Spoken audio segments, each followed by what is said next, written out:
And ngayon hindi ko alam, kaya ako the only thing na naintindihan ko sila because I have Gen Z and millennial kids. Kaya medyo na-train na rin ako.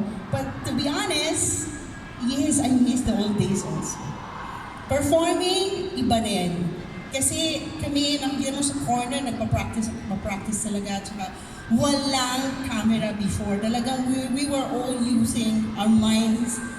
And we supposed to be there on the spot. Like I said to them, once the rehearsal, choreography, I don't want someone to tell me for the next day because I want to witness it on that day itself of the first day of choreography. Kasi ayoko yung tinuturo. Ay, meron ngayon sinasabi, oh, video na lang yan. Pa-video na lang, we will study. Actually, for me, it's a TS. It will never happen. Iba talaga ang talagang ginawa mo. Yun ang difference ngayon. Sa akin, na-experience ko na. Siguro being more than 2 decades performing arts. Of course, before, 20 years ago, we had terror directors. And now, mas mabait na yung mga directors kasi you know, they don't want to be cancelled.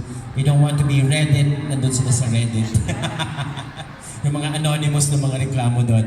But siguro masasabi ko lang, yung difference now with the kids, mas malaki actually ang expectation sa mga bata ngayon na performers. Kasi within reach and within ano na lang yung lahat ng mga bagay sa kanila eh. You have YouTube, you have everything, workshops everywhere.